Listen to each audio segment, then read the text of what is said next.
Bienvenidos una vez más a Basket 365. Soy Denis y en el vídeo de hoy vamos a seguir con mis planes para agencia libre de cada uno de los equipos de la NBA y llega el turno de los Milwaukee Bucks, un equipo que ha caído en primera ronda de playoffs, con lo que ya llevan unos cuantos días de inactividad a nivel de ciclo de noticias. Es cierto que Giannis sigue en boca de los equipos interesados, pero eso es todo, ¿no?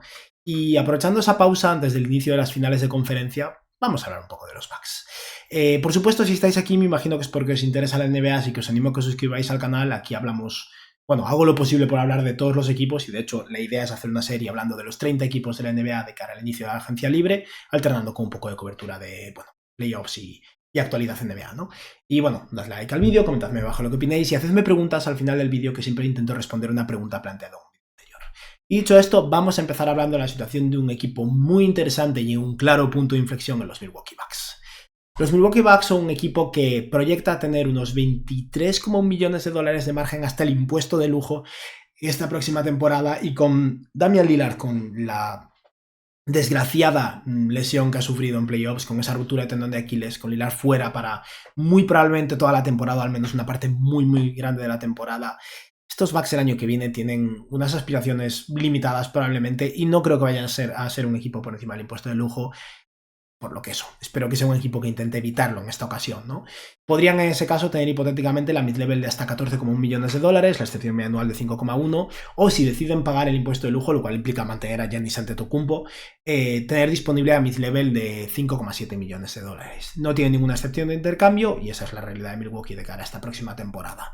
En lo que respecta al draft, no tienen su propia elección, le pertenece a los Brooklyn Nets y lo único que tienen es una elección en la segunda ronda, el pick 47, de la que, lo cierto, no hablaré. Bueno, que intenten seleccionar algún jugador que pueda tener algo de buena pinta en ese pick, pero el pick 47 es un rango muy lejano para hablar de él en mayo, ¿no? En lo que respecta a sus agentes libres, el principal motivo por el que proyectan tener margen salarial es que Brook López es agente libre. Aparte de eso está Jericho Sims, Taurean Prince, Gary Trent Jr., que firmó un contrato por la mínima del veterano y lo cierto es que ha rendido bien. Empezó muy mal el año, pero acabó rendiendo realmente bien, pero es un jugador que va a tener difícil mantener. Luego está Ryan Rollins, que es agente libre restringido. Y tienen también a Stanley Umude, que finaliza su contrato dual, un jugador que, si no me equivoco, la temporada pasada estaba en Detroit. Y tras esto vamos a hablar un poco de las fortalezas y debilidades de este equipo y de los jugadores que tienen en plantilla de cara a la próxima temporada. Y la fortaleza de los Bucks en este momento, siendo realistas, la única fortaleza real es Giannis Antetokounmpo, y por eso pongo ahí Giannis Antetokounmpo. No me gusta su entrenador, su segunda espada desgraciadamente está lesionado, Kuzma ha salido mal, Brook López es agente libre, Portis está en declive, Pat Connaughton tiene una opción del jugador y hace un par de años que está ya mal. Los jugadores más interesantes que han tenido este año en Kevin Porter Jr. o Gary Trent Jr. van a cobrar más de lo que ellos podrían pagarle a menos que utilicen la mid-level. AJ Green es la única buena noticia en este momento en Brooklyn, ¿no? En lo que respecta a las debilidades de este equipo, aparte del hecho de tener eso a Lillard, que pobre, de verdad, pero al final es un jugador que el año que viene no va a jugar prácticamente nada y que cobra 50 y algo millones de dólares, y al final no es Tatum, en el sentido de que Tatum tiene 27 años, no sé si 28, no, creo que 27. Lillard tiene una edad muy diferente y un futuro NBA más incierto en este momento, ¿no? Y bueno, considero a Doc Rivers una debilidad porque al final es un entrenador que en temporada regular lo ha hecho bien a lo largo de su carrera, pero bueno, ya sabemos el historial que tiene, ¿no? En lo que respecta a los jugadores en plantilla, tienen obviamente a Giannis Antetokounmpo, al que le quedan 2 años de contrato, Damian Lillard, Kyle Kuzma, al que también le quedan 2 años de contrato, aunque eso puede ser más negativo. También he de decir que espero que Kuzma sea bastante menos malo la próxima temporada. Este año fue el peor de su carrera y seguramente tengo un poco de año de recuperación, aunque no sé qué esperar de él, pero espero más que lo de este año, básicamente. Tienen también a Bobby Portis, que tiene una opción de unos 13 millones, a Pat Connaughton, que tiene una opción de casi 10 millones de dólares, que estoy 100% seguro de que va a tomar, a Kevin Porter Jr., que tiene una opción de básicamente la mínima del veterano, que rechazará porque su cierre de año en Milwaukee ha sido bueno, la verdad. Tienen a AJ Green, que tiene un contrato no garantizado, y esto es una situación un poco compleja, luego hablaremos de él de manera más extensa, pero básicamente como jugador no drafteado que ya ha disputado 3 años en la NBA, si toman esa opción, si no cortan ese contrato, digamos, AJ Green pasa a ser un jugador que bueno, pasaría a ser agente libre sin restricciones en la próxima temporada, y eso no sé si es algo que le deseo a los Bucks cuando es básicamente su mejor noticia. Luego tienen a Chris Livingston, que es un jugador que a mí personalmente no me gusta demasiado. Fue el último pick del draft en su año, pero bueno, es un tío en un equipo con muy poco talento, un tío que proyecta al menos a ser alguien que pelee un poco y que rebotee y poco más. Luego tienen a Andrew Jackson, que es un jugador que yo creo que no lo ha hecho tan mal tampoco si bien a nivel ofensivo tiene sus problemas, en defensa trabaja duro, pelea, y como pick de segunda ronda creo que ha rendido bien y al final va a iniciar su tercer año ahora, también tiene un contrato no garantizado. Está Tyler Smith, su pick de inicios de segunda ronda, perdón, del año pasado, y luego Yamari Bullea y el hermano de Larry Nance Jr. se llama Pete Nance. Y las necesidades de este equipo, yo lo siento, pero toca traspasar a Giannis. Incluso, o sea, si Giannis se quiere quedar, y de verdad se quiere quedar, yo no lo traspasaría en contra de su voluntad tampoco. Pero estos Bucks ya no pueden construir un equipo en torno a Giannis. Sus assets están bajo mínimos. Lillard al final está en la situación que está y no va a estar disponible este año. Y este equipo solo va a empeorar la próxima temporada. Aún si Giannis dice que quiere quedarse, yo hablaría con él. Y le explicaría la situación y le diría que el cielo es más azul en otros lados. Porque es la realidad de estos Bucks. Los ciclos tienen un inicio y un fin. Y para mí este es el fin. Y esperar un año más solo va a hacer a Giannis probablemente más miserable porque Milwaukee seguramente vuelva a caer en primera ronda. A Giannis un año mayor. A los Bucks tener menos potencial de recuperarse moviendo a Giannis Antetokounmpo porque le quedará un año menos de contrato. Creo que es negativo por ambas partes. Así que para mí es un must. Y de verdad, lo dicho, si Giannis se quiere retirar en los Bucks y dice que está dispuesto a no volver a ganar un anillo en su vida, que es lo que va a pasar si sigue en Milwaukee, en mi opinión, vale, yo respetaría sus deseos. Al final, gracias a él, han sido relevantes por primera vez desde la época de Karim y eso hay que respetarlo. Pero eso, creo que serían más felices tanto Milwaukee como Giannis en este momento con un divorcio. Y tampoco pasa nada, ha cumplido su ciclo y ha hecho un trabajo excelente y totalmente loable en Milwaukee, ¿no? Y nada, dicho esto, vamos a hablar primero de la situación de los picks de Milwaukee, porque creo que es importante, y luego de las diferentes cosas que haría yo con este equipo. En lo que respecta a los picks, los Bucks no pueden tanquear, pueden reestructurar el equipo, pueden mover a Giannis Antetokounmpo y sacar un valor tremendo, porque estamos hablando del, para mí, segundo mejor jugador de la NBA, y un jugador tremendo que tiene 30-31 años y que es cierto que eventualmente tendrá un declive físico, pero que sigue siendo élite absoluta de la NBA. Al mismo tiempo, los Bucks no tienen control de sus picks ni facilidad para recuperarlos, porque hay varios casos en los que los picks están involucrados con varios equipos. De hecho, voy a mover la webcam un segundo. Su pick de este año lo controlan los Nets, es el pick 19, no me importa tanto. En 2026, que sería el primer año relevante en lo que respecta al pick de Milwaukee por la probabilidad de bueno, no tener a Lillard ni a Giannis el año que viene, ¿no? Los Pelicans, perdón, tienen derecho a intercambiar su pick con los Bucks, con lo que básicamente los Pelicans son los primeros el primer equipo que controla la elección de draft de Milwaukee en 2026. En 2027 los Pelicans también controlan el pick de Milwaukee, en este caso protegiendo el top 4. Tras eso llegamos a 2028 y empezamos con el intercambio de Lillard, dejamos atrás el de Jrue Holiday. Y aquí además los Pelicans hicieron movimientos adicionales con el fin de, bueno, sacar valor, por ejemplo, moviendo a Chris Middleton y consiguiendo a Kuzma y demás, porque en 2028 le deben su pick en primer lugar a los Blazers, pero a posteriori a los Wizards. Esto es algo que, bueno, básicamente es lo que intercambiaron por Kyle Kuzma junto con AJ Green y compañía. Y en 2029 también le deben su pick a los Blazers y a los Wizards, pero de forma diferente. En este caso fueron los Blazers los que le intercambiaron a los Wizards el segundo mejor de los 3 picks que controlan en 2029 como parte del intercambio de Deni Avdija. O sea que esto es directamente al final un pick que controlan los Blazers, ¿no? Pero tendrían que negociar con Washington si quisieran devolvérselo a Milwaukee. Con lo que eso, muchos implicados, muchos agentes, es muy difícil. Y en 2030 Portland sigue controlando el pick de los Bucks. Por lo que tal vez puedan intentar aspirar a conseguir el pick de 2026 y 2027 ofreciéndole bastante valor a New Orleans. Pero la realidad es que el draft no es una ruta de reconstrucción para Milwaukee. Y por eso creo que necesitan sacar valor por Giannis, consiguiendo una fundación para un equipo competitivo o un equipo con realmente potencial de desarrollo y de volver a ser relevante en breves. Y le he estado dando muchas vueltas a esto, de verdad. He pensado en muchos equipos. San Antonio sale continuamente, se habla también de Houston, se habla de los Lakers obviamente, pero yo no lo veo en absoluto. Se habla de Dallas poniendo a Cooper Flag sobre la mesa, eso no va a pasar, no nos engañemos.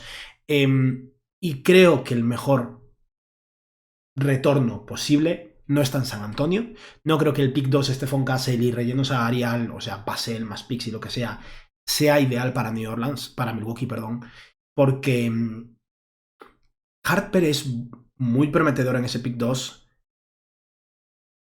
pero no sabemos lo que es, no es una certeza en absoluto, y tampoco es que sea útil tener un jugador joven que te ayuda a no ser bueno el día 1 cuando no hay motivos para ser malo y darle un pick mejor a los equipos rivales. Y por eso creo que el mejor destino de intercambio es Houston. Al final, los Rockets son un equipo que creo que de verdad va a tener interés muy serio en Giannis Antetokounmpo. Todo el mundo lo tendría, obviamente. Y pueden poner una oferta sobre la mesa digna del jugador que es Giannis. Para mí, el retorno por Giannis tiene que ser un All-Star joven. No hay otra opción. Y por eso el pack de San Antonio no me convence. Yo no creo que las probabilidades de que Stephon Castle acabe siendo mejor que Sengun son mínimas. No es imposible, pero creo que es muy poco probable. Dylan Harper tal vez pueda llegar ahí o no, pero al final creo que lo que puede poner Houston sobre la mesa, que es básicamente cualquier cosa menos a Amen Thompson, tal vez incluso a Amen Thompson, pero sacando entonces a Sengun, le da un suelo competitivo muy diferente a Milwaukee. Para mí Sengun es totalmente tocable en un intercambio por Giannis Antetokounmpo. Cualquier fan de los Rockets que diga que no está de acuerdo, bueno, tiene derecho a su opinión, pero no es, Sengun no es intocable por Giannis, básicamente. Y creo que el contrato de Sengun además ayuda mucho a fundamentar este intercambio. Y para mí, Sengun más Rich Shepard son una fundación muy interesante para Milwaukee. Además, se puede sumar a Cam Whitmore, que está descontento en Houston. Yo aquí haría lo posible por mantener a Jabari Smith Jr., porque creo que Jabari es un jugador realmente interesante junto con Giannis. Tienen a Dillon Brooks, tendrían a Fred VanVleet, a Amen Thompson. Es cierto que a nivel de tiro, Amen Thompson y Giannis no son maravillosos, pero tampoco tira Sengun. Y es que Amen Thompson es demasiado interesante como para moverlo a menos que sea fundamental. Y si tienes que poner sobre la mesa a Amen y Sengun, yo entonces creo que pondría a Alfredo si fuera Houston. Pero creo que esto es muy viable, creo que los Rockets lo harían. Rich Shepard, Alperen Sengun, Cam Whitmore, el pick 10 de este año y primeras rondas futuras, múltiples, porque Giannis es así de bueno. No voy a poner cuántas, no tienen por qué ser todas las de San Antonio, no son todos los picks que controlan Houston tampoco, no nos pasemos cuando estamos hablando ya de un All-Star joven, un pick 3 del draft y un tío prometedor. Pero yo creo que este intercambio realmente es muy interesante para los Bucks. Y vamos a partir de la base de que este es el intercambio que vemos. Houston consigue a Giannis, los Bucks consiguen a Rich Shepard, Sengun Whitmore y el pick 10 del draft. Y vamos entonces a hablar de las diferentes decisiones contractuales que tomaría con este equipo. Para empezar, está el New Mude, del que hablaba antes, jugador que finaliza contrato dual. Me da un poco igual, yo probablemente reservaría esa plaza del pick 47 para otro jugador en contrato dual. Luego está Taurean Prince. Prince ha sido útil en Milwaukee, pero creo que los Bucks van a tener demasiados guards en el equipo, van a cambiar totalmente de foco, y aún si quiere ser más o menos relevante, y en el este creo que con Sengun y los restos de Milwaukee es viable competir por ser un equipo de play-in, y más con equipos cayendo, ¿no? Taurean Prince no pinta demasiado aquí, habrá algún equipo que le ofrezca más dinero del que le puede ofrecer Milwaukee. Luego está, Dios, se me acaba de ir su nombre, un segundo, se me acaba de ir de golpe el nombre, Ryan Rollins. Luego está Ryan Rollins, que fue un pick de segunda ronda de los Warriors. Empezó mal, luego tuvo ese problema de hacerse un Cifuentes, ¿no? Pero ahora está muy bien. La verdad es que ha tenido un muy buen año en Milwaukee. Es agente libre restringido y los Bucks tienen que mantenerlo. Es uno de esos jugadores jóvenes que puede formar parte del futuro de Milwaukee. No espero que sea una estrella, ni siquiera un titular, pero sí un jugador útil. Y al final los Bucks tienen el poder de renovarlo por básicamente el típico contrato de 4 años, poco dinero garantizado, la mínima, un poco más de la mínima, y eso, Ryan Rollins tiene que quedarse. Luego está Jericho Sims. Yo lo mantendría, al final es un pivot joven, no espero muchísimo de él, pero es un pivot suplente en un equipo que os anticipo que creo que es muy poco probable que retenga a Brook López. ¿Qué sentido tiene si intercambias a Giannis para López quedarse cuando tiene 37 años? Sims por la mínima del veterano o un pelín más, tal vez le puedan pagar 3-4 millones si quieren durante un par de años. Es un jugador que te da un poco de profundidad mientras buscas alternativas mejores, y básicamente sería el suplente de Alperen Sengun. Luego está Chris Livingston, como decía antes, tiene un contrato no garantizado. Yo lo mantendría. Si hay una opción mejor, si alguien juega bien en Summer League, lo corto encantado. No creo, yo personalmente no confío mucho en Chris Livingston, tampoco me gustaba mucho en su draft. Pero bueno, es un tío joven, atlético, que pelea en el rebote y que si mejora pues puede ser útil. Y luego está Andrew Jackson, yo lo mantendría 100%, lo que decía antes, jugador que inicia ahora su tercer año, un pick alto de segunda ronda hace un par de años, que es muy limitado a nivel ofensivo, pero es capaz de mover un poco el balón y en defensa realmente produce. Todo depende hasta dónde pueda evolucionar o no, pero de momento no hay ningún motivo para soltar un jugador así especialmente cuando estás trayendo un Rich Shepard, un Alperen Sengun y necesitas mejorar un poco tu infraestructura defensiva, ¿no? Y seguimos con Pat Connaughton. Connaughton no se va a ningún lado, va a tomar esa opción de 9, algo millones. Si los Bucks al final decidieran mantener a Giannis y Giannis decidiera quedarse en Milwaukee, creo que esto tiene que ser de mutuo acuerdo. Tendría mucho sentido que intenten moverlo a algún lado, aún sacrificando valor, porque ya no pinta nada. Pero si mueves a Giannis y puedes permitirte pagarlo, lo mantienes, liberas su salario dentro de un año, tal vez puedas incluso utilizarlo como sparring en febrero y alguien te ofrezca algo de valor por conseguir su contrato para ahorrar dinero. Así que eso, Pat Connaughton se queda. Luego está Bobby Portis, que tiene una opción del jugador de unos 13 millones. Yo creo que la va a tomar porque sospecho que en agencia libre no va a conseguir más dinero. Hipotéticamente podría firmar una extensión, pero no tiene sentido. Portis ha hecho un buen trabajo en Milwaukee a lo largo de los años, pero su declive defensivo cada vez es más evidente, ¿no? Y aún así a sus 30 años promedia 25 puntos por partido, 14 puntos y 8 rebotes con buena eficiencia. Creo que tendría algo de interés de otros equipos, no muchísimo, pero a lo mejor podrían sacar algo por él. Y si no, como pivot suplente en este equipo tampoco está mal. Yo no lo renovaría. Simplemente, si toma la opción, lo mantendría en el equipo y luego ya se estudiará qué hacer con él. Y luego está Gary Trent Jr., que como decía, lo ha hecho muy bien en Milwaukee, pero no creo que sea realista que lo vayan a mantener, ni que deban sacrificar su mid-level o gran parte de la mid-level para retener a Gary Trent. O sea que vamos a dejarlo ir. Lo mismo con Kevin Porter Jr., tiene una opción de básicamente 2,5 millones. Creo que va a aspirar a más dinero este verano. No muchísimo. Al final tiene su historial también, como todos sabemos, pero lo cierto es que acabó muy bien el año y algún equipo apostará en su talento, ¿no? Además, a mí, para Milwaukee, no me gustaría un equipo joven y en reestructuración o reconstrucción mantener un tío como Kevin Porter, que tiene el historial que tiene y ya ha pasado en Houston y ya ha pasado en Cleveland. Al final, problemas en el vestuario, un equipo joven es algo que no me gusta en absoluto. Y luego está AJ Green. AJ Green es un caso muy interesante porque al final, como decía, fue un jugadorazo. Este último año realmente fue de los jugadores más esperanzadores de Milwaukee y yo lo mantendría. Probablemente haya muchos equipos interesados en él y más ese precio. A su edad, con su rendimiento, siendo aceptable en defensa y un muy buen tirador, me parece un jugador más que interesante para mantener en Milwaukee. Pueden o rechazar su opción e intentar renovarlo o ofrecer una extensión. De un modo u otro, digamos que Jane Green cobrará a partir de ahora o a partir de la próxima temporada en torno a 10 millones por año. Básicamente el contrato de Sandhauser, Green lo vale perfectamente. Es uno de esos jugadores que han pasado un poco desapercibidos como jugador no seleccionado en el draft y que empezó un contrato dual en Milwaukee, pero lleva un par de años currando mucho y se merece su recompensa y se merece que los Bucks le paguen. Y acabamos con Brook López. Tras eso quedan un par de posibles extensiones que no van a pasar. Como decía antes, López tiene 37 años. Es un jugador muy productivo todavía. Ha perdido mucho. Físicamente ya no es lo que era. Ya lo vimos en la primera ronda de playoffs, como especialmente contra Indiana, que es un equipo muy duro para un jugador como López. Pues se quedaba corto. Al mismo tiempo, yo creo que habrá equipos interesados y creo que si no cobra la mid-level completa, aunque sea solo por un año o dos, se llevará tal vez incluso un poco más o un poco menos, pero ese rango de entre 11 y 15, 16 millones, creo que Brook López puede aspirar a conseguirlo. No en Milwaukee. No tiene sentido. Al mismo tiempo, los Bucks deberían estar más que dispuestos a ayudar a Brook López a llegar al equipo que quiera mediante Sign and Trade, especialmente si pueden llevarse algo de valor a cambio. Sí, esto es muy descabellado, pero si los Pelicans quieren intentar competir y consideran que Brook López encaja junto a Zion, porque encaja, a lo mejor Milwaukee puede hacer un Sign and Trade de Brook López a New Orleans, recuperando su pick swap de 2026, obviamente con Milwaukee ofreciendo valor adicional. Tal vez incluso poniendo alguno de los picks sobre la mesa, como lo que pasó con Brooklyn y Houston en su momento en el intercambio de Mikal Bridges a los Knicks, donde luego movieron picks. A lo mejor Milwaukee puede poner alguno de los picks que ha conseguido Houston sobre la mesa e intentar recuperar picks de New Orleans, porque les vendría muy bien. Pero sea como sea, Brook López no sigue en Milwaukee, no tiene sentido. Si pueden facilitar un sign and trade y llevarse algo, maravilloso. Kuzma puede firmar una extensión de contrato, no vamos a hablar de él, no va a pasar. Y Damian Lillard puede firmar una extensión de contrato, tampoco vamos a hablar de él.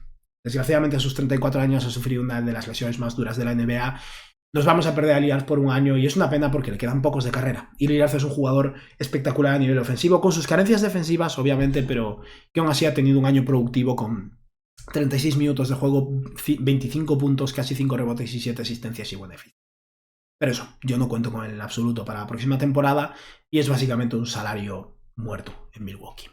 Tras todo esto, llegamos a la plantilla tras el intercambio de Giannis Antetokounmpo y mantener a los jugadores que decíamos, y tendríamos una plantilla con Rich Shepard, AJ Green, Cam Whitmore, Kyle Kuzma y Alperen Sengun, con Ryan Rollins, Andre Jackson, Bobby Portis, Damian Lillard, Pat Connaughton, Chris Livingston, Tyler Smith y Jericho Sims. Este equipo no es un equipo de playoffs, claro, pero tiene un All-Star de 22 años que en el este va a ser All-Star un año y otro, en Alperen Sengun. Reece Shepard apenas ha jugado en Houston, pero es un jugador prometedor. Fue el pick 3 del draft hace un año por algo. AJ Green es un jugador de rotación. Creo que Ryan Rollins también. Cam Whitmore tal vez explote. Espero más de Kyle Kuzma. Estos backs son interesantes y tienen futuro. Tienen una estrella con 5 años de contrato a la que podrán extender dentro de 3 en Sengun. Tienen un base que puede llegar a ser muy productivo en Reece Shepard. Tiene un jugador que puede salir bien o mal en Cam Whitmore, pero es una apuesta barata. Y tienen el pick 10 del draft de este año. En este supuesto que he planteado, obviamente. Y de eso vamos a hablar ahora, de opciones para Milwaukee con este pick 10 del draft. El jugador que más me gustaría y que creo que es posible que esté disponible aquí es Carter Bryant. Creo que Carter Bryant ha ido escalando mucho, aún así creo que no es descabellado esperar que esté disponible en este pick 10. Y es un jugador que da profundidad de ala, un jugador más 3&D, con un tamaño que no tiene prácticamente ningún jugador de esta plantilla en este momento, y además con capacidad de tiro. Carter Bryant no ha sido muy productivo en su primer año universitario, pero las herramientas están ahí, 19 minutos de juego por partido, 6 puntos y 4 rebotes, casi un robo y un tapón por partido, 37% en triples, 59% en tiros de 2. A mí me gusta mucho y si está disponible en el 10 no me lo pienso. Otra opción es Kasparas Jakutionis, que puede ser el pick 6 o 7 o 5. O puede caer hasta el 11 o 12, no me parece descabellado en absoluto, su rango creo que es un poco amplio. Y si no está disponible Carter Bryant, aún con Reece Shepard, al final Shepard es pequeño. Un jugador como Jakutionis puede acabar siendo muy interesante a su lado, se pueden complementar y me parece una opción muy interesante. Un tío con muñeca, muchos problemas de pérdidas, mucho que pulir, pero esa combinación de altura, capacidad de pase y en mi opinión buena muñeca, aún se ha tirado un 32% en triples, se tiraba tiros muy difíciles, anotó el 85% de sus tiros libres y confío básicamente en su tiro. A mí es un jugador que me gusta y que seleccionaría bastante cómodo en este rango. Y si ninguno de los dos jugadores está disponible, que creo que no es... Creo que es bastante improbable, la verdad. Pero si ese es el caso, tal vez Egor Demin. Demin me da un poco de miedo. No sé cuánto confío en él o no confío en él, pero es un tío con herramientas y una apuesta en el pick 10, básicamente. Creo que pueden permitírselo teniendo en cuenta que además eso, contamos con que tengan picks de otros equipos tras el intercambio de Giannis y unos cuantos además. Vamos a plantear entonces que llega Carter Bryant al equipo y con esto, como veis, tenemos una plantilla en la que básicamente solo hay un espacio libre ahora mismo y según mis cálculos, si le pagan a... Si repagan a AJ Green ya, estaríamos hablando ya de... Imaginamos un salario de 10 millones para AJ Green, aunque probablemente tendrían que utilizar la mid-level ahí. Estaríamos hablando de unos 8 millones de dólares por debajo del impuesto de lujo. Si no le pagan a AJ Green aún y le hacen una extensión, tiene la mid-level completa. El tema. Tampoco sé cuántos jugadores hay que puedan ser súper diferenciales aquí. Creo que sería interesante intentar sumar algo de talento joven, a ver si puedes ganar algo de profundidad, tal vez en esa posición de ala, de alero o ala pivot. Pero también otra opción es intentar sacar algo de valor por Bobby Portis. Yo creo que Portis no está mal en Milwaukee, es un tío que ha sido importante en el equipo y ha ayudado a la cultura, aun si recordemos el pasado que tiene. En Milwaukee ha funcionado muy bien, pero tal vez los Lakers lo quieran a cambio de Maxi Kleber. Además aquí sí Milwaukee ahorra un par de millones. Obviamente los Bucks solo cambiarían a Bobby Portis si se llevan algo de valor, aunque sea 1 o 2 segundas rondas. A mí Portis no me parece el pivot para los Lakers, pero es más que nada. Tal vez se lo planteen. O tal vez New Orleans. Es cierto que Brook Lopez le gustaría mucho más, pero Kelly Olynyk por Bobby Portis cuadra a nivel salarial. Creo que Portis es mejor que Olynyk en este momento. Y eso, una vez más, si llega a 1 o 2 segundas rondas junto a Olynyk, creo que los Bucks podrían planteárselo. De todas formas, yo este intercambio lo haría o no, me da un poco igual. Si alguien pone las rondas sobre la mesa, ok. Pero lo que intentaría hacer con la mid-level sería eso, sumar a algún jugador joven interesante. A Jabari Walker ya lo he mencionado varias veces. Creo que Walker, pese a ser agente libre restringido, no es una garantía que se vaya a quedar en Portland, porque os veis es un equipo caro. Y creo que es uno de esos jugadores que si acaba en otro equipo va a ser un robo. No digo que vaya a ser un jugador tremendo, pero es un tío completo, que rebotea, que defiende un nivel adecuado, que mete sus triples, joven, y que creo que puede ser un 4, un 3-4 bastante interesante y me gustaría muchísimo Milwaukee, la verdad. Eso, yo le haría una oferta de unos 7-8 millones por año y creo que sería bastante interesante. Y otro nombre que menciono mucho es Jake LaRavia. Creo que es difícil que los Kings lo mantengan porque a nivel salarial van a priorizar otras cosas. Y la Arabia es otra idea de básicamente a la pivot 3&D si sale bien. Joven, que no está en absoluto probado, pero que puede ser interesante. Y si no, otra opción es buscar un veterano. Estamos hablando de un equipo en el que he planteado como base titular Rick Shepard, que apenas ha jugado en la NBA. A lo mejor ayudar a que se adapte poco a poco y traer a alguien como Malcolm Brogdon, un alquiler de 2 años, tal vez 2 años 20 millones con opción del equipo en el segundo año. Le pagas 10 millones a Brogdon y tienes un veterano, un tío experimentado que opere de base y que además conoce Milwaukee. Es otra opción también. Pero bueno, al final esto ya son trazas finales del equipo. Lo importante es mover a Giannis Antetokounmpo y, en mi opinión, el mejor retorno disponible está en Houston. Son el equipo que puede ofrecer sin sacrificar su capacidad de competir, de hecho mejorando su capacidad de competir con la llegada de Giannis. Son el equipo que puede ofrecer un pack digno de Giannis Antetokounmpo y que al mismo tiempo ayude a los Bucks a pelear y a dar guerra de cara a las próximas temporadas y sobre todo a tener un futuro y esperanza de competir en los próximos años y no tener que pasarse 8 años en la miseria, ¿no? Que es algo que le pasa a muchos equipos cuando pierden a un jugador del calibre de Giannis, ¿no? Y ya está, con esto hemos acabado con los planes para los Milwaukee Bucks. Simplemente por acabar voy a responder una preguntilla y en este caso la pregunta que quiero responder es de ALBG6, ALBG6. Y lo que dices, hola Enis, respecto a la profundidad de Denver para el año que viene, ¿qué expectativas tienes de Daron Holmes segundo? Salvando muchísimas las distancias, podría entrar en la rotación y adaptado como Holmgren en los Thunder y aportar desde unos indicios. Está muy bien lo de salvando muchísimas las distancias. Holmes no es Chet Holmgren, pero es cierto que a mí Daron Holmes me gustaba en el draft. Era un 4-5, básicamente un pivot un poco pequeño, pero un 4-5 atlético, con algo de muñeca, bueno a nivel defensivo, pero se ha roto el tendón de Aquiles. Y a mí eso me preocupa con un jugador joven que creo que va a depender bastante del físico. Creo que probablemente vaya a aportar en la rotación, seguramente aporte más de lo que aportó este año Dario Saric, aunque tampoco es que tenga mucho mérito, pero desde luego yo no volcaría mis expectativas en un jugador que no ha debutado en la NBA y que se ha roto el tendón de Aquiles. Ojalá le vaya bien, espero que pueda ayudar a Denver y que tenga una buena carrera, a mí me gusta mucho, pero eso. Si es capaz de aportar 10-15 minutos ya es un exitazo para los Denver Nuggets, la verdad. Y nada, ya está. Con esto hemos acabado por hoy. Espero que os haya gustado el vídeo y que tengáis un buen día. Adiós.